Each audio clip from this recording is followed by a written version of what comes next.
갖다 한번 쫙 포장을 합니다. 새로 포장을 하고 줄 쫙쫙 그리면서 그것도 커먼 에리아 관리하는 거, 커먼 에리아 메인테넌스라 이거죠. 그래서 돈을 또 달래 그것도. 그러면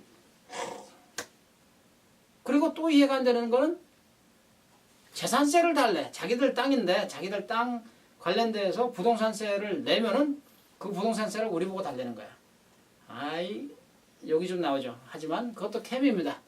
그리고 자기들 사무실 운영하는 사무실 관리비, 운영비, 뭐 사무실에서 사용하는 뭐 종이, 프린터 다 우리 보고 돈 달래. 그게 캠이에요. 그러니까 어떤 생각하면 상당히 억울한 그러한 비용인데 캠은 사실은 도깨비 방망입니다.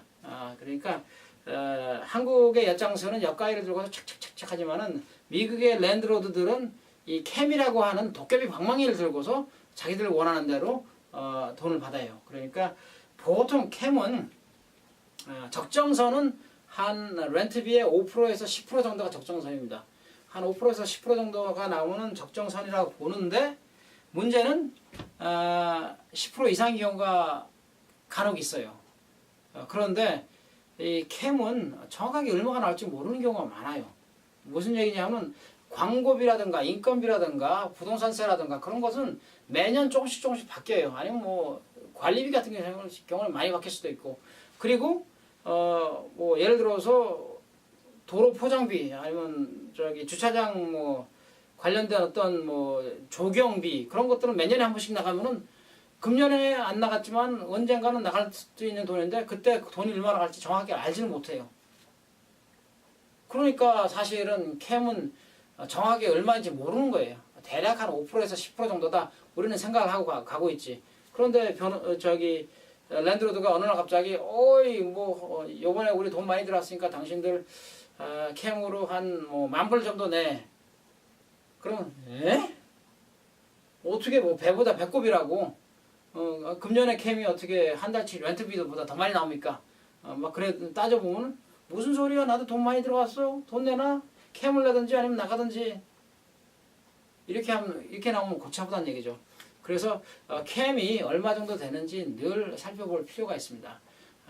5%에서 10% 정도가 적정선이라 하는데 어딘가에 숨어 있을 수도 있고, 그러니까 현존하고 있는 비즈니스를 인수할 때는 캠이 얼마인지 쉽게 알 수 있어요. 왜냐하면 이 사람들이 이제까지 뭐 몇 년 동안 냈던 돈이 바로 그 캠이니까 캠을 알고서 그 정도 수준이구나 하고 알고서 들어가면 되는데, 새로 들어갈 때는 캠이 정확하게 얼마가 나올지 알 수가 없어요. 예를 들어서 뭐 그 복도 같은 것에 대해서 코먼 에리아니까 돈을 내야 된다 그랬는데, 만약에 입주한 테넌트가 나밖에 없으면 어떡할 거야? 그러니까 예를 들어서 공간이 한 뭐 비즈니스가 한 10개 정도 들어올 수 있는 공간인데 나만 들어갔어요. 다른 사람들은 아무도 안 들어왔어. 그런데 그럼 코먼 에리아라고 하는 것이 그 관리비를 내야 되는데, 관리비를 10집이 나눠서 내야 될 관리비를 내가 혼자 다 내야 되는 상황이 벌어질 수도 있어요. 기가 막힌 상황이지. 근데 그런 상황이 가능합니다. 그러니까 코먼 에리아 메인테넌스 캠을 낼 때 입주해 있는 사람들이 입주해 있는 공간의 크기에 비례해서 낸다. 그들의 포션을 낸다. 뭐 그런 식으로 이제 문구를 잡아놓습니다. 근데 그런 문구를 잡아놓고 보면 나중에 보면 입주자가 나밖에 없으면 내가 다 내야 되는 거 아니야.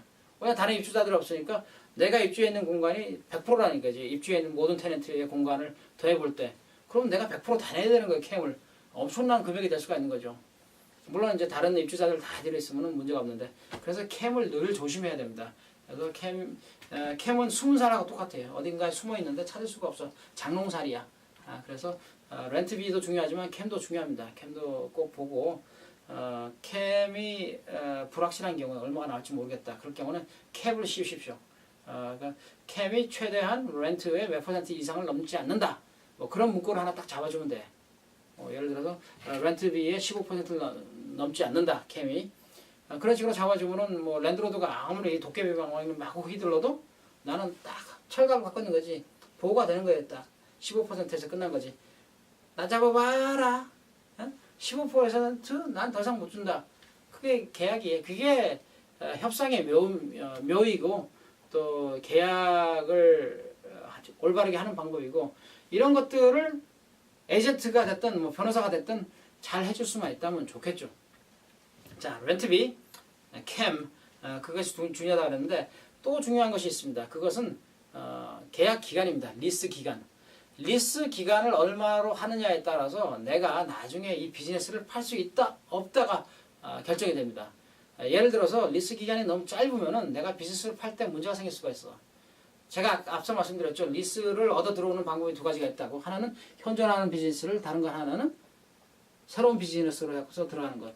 현존하는 비즈니스가 예를 들어서 리스 남은 기간이 얼마 없으면은 내가 그 리스를 안고 들어갈 위험하다 이거지. 리스가 짧으면. 무슨 얘기냐면 계약 기간 동안에는 랜드로드가 나를 쫓아낼 수가 없어. 하지만 그 리스 계약 기간이 끝나면 랜드로드는 나를 언제든지 쫓아낼 수가 있어요. 그렇지. 그러니까 내가 예를 들어서 한 30만 불 주고서 식당을 인수해갖고서 딱 들어갔는데 그 남아있는 리스 기간이 2년이라 이거죠. 2년 끝나고 나서 딱 보니까 랜드로드가 나가주세요. 나가야지. 계약 끝났으니까. 그러면 30만 불이라고 하는 큰 돈을 투자를 했는데 2년밖에 해먹지 못하고, 죄송합니다. 해먹지가 아니고 2년밖에 사업을 못하고 나가야 된다 하면은 엄청난 손해를 보고 나오는 거 아니에요. 그죠? 그렇기 때문에 리스를 제대로 받았어야 되는데 말씀드린 대로 그냥 현재 있는 리스를 안고 들어왔기 때문에 그런 문제가 생길 수가 있다는 얘기지. 그렇기 때문에 나도 나중에 그러니까 비즈니스를 하면서 돈을 버는 방법이 크게 두 가지입니다. 하나는 내가 열심히 일을 해갖고서 돈을 버는 거예요. 그죠? 그래서 내 비즈니스에서 돈이 생기면 그 돈을 갖다 내 포켓에 집어넣으면 그 돈이 내 돈이야. 자, 그런데 다른 방법은 무엇이냐? 비즈니스를 키워서 팔면서 돈을 받으면 된다 이거지. 예를 들어서 내가 공사비를 15만 불을 들였습니다. 15만 불을 들여갖고 공사를 해갖고서 비즈니스 잘 만들었어. 그래서 어느 정도 성업적인 비즈니스를 만들었습니다. 그래서 이것은 나중에 뭐 한 40만 불에 팔았다. 그러면 25만 불 돈 남는 거 아니야. 그렇죠? 그게 돈 버는 길입니다. 그러니까 비즈니스라고 하는 것이 수입을 통해서도 돈을 벌 수가 있지만 다시 그것을 팔아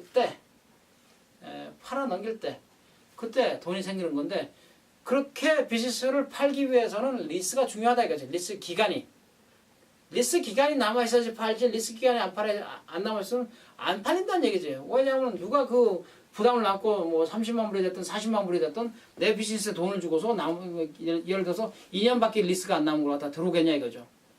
그럴 경우에는 물론 이제 방법이 없는 건 아니에요. 그 부분에 있어서 하지만 그 부분에 대해서는 지금은 이야기를 하지 않겠습니다. 그건 이제 다음에 다른 비디오 클립에서 말씀나야 되는 건데 여하튼 리스 기간이 중요합니다. 리스 기간 통상 어떤 리스 기간을 받냐면 5년에 5년을 받습니다. 5년에 5년 그러면 뭔 소리요? 그럴 수가 있겠죠. 리스는 의무 기간에 관한 게 있어요. 의무 기간이 있고 그 다음에 옵션 기간이 있어. 그러니까 의무 기간은 내가 그 기간을 채워줘야 되는 거야. 그 기간 동안에는 무슨 일이 있어도 렌트를 내고 거기서 비즈니스를 해야 되는 거예요.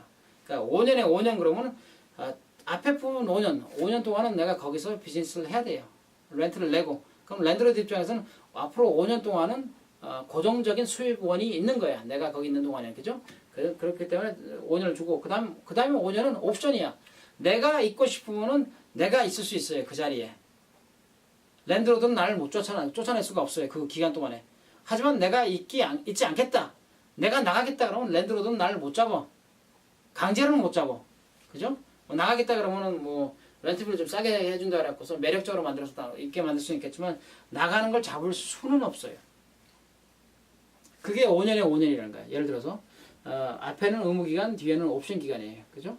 그래서 그 의무기간하고 옵션 기간이 어떤 경우는 3년에 3년, 짧으면 3년에 3년이고 길면은 7년에 7년, 10년에 10년짜리도 본 적이 있습니다. 아니면은 이제 뭐 그런 게 있어. 어떨 때는 좀 희한하긴 한데 5년이 있어.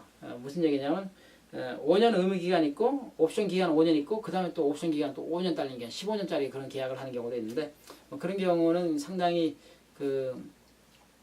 특이한 경우고 통상적으로 5년에 5년입니다. 5년에 5년 받으면 잘 받은 거예요. 하지만은 뭐 우선 한 3년 정도 해보고 난 다음에 결정하겠다 그러면 3년에 3년을 받으셔야지. 물론 뭐 3년에 5년, 3년에 7년 뭐 그런 식으로 요구해 볼 수는 있는데 그러니까 그 뭐 인생이 그렇지 않습니까? 뭐 원하는 거 있으면 요구는 해볼 수 있어요.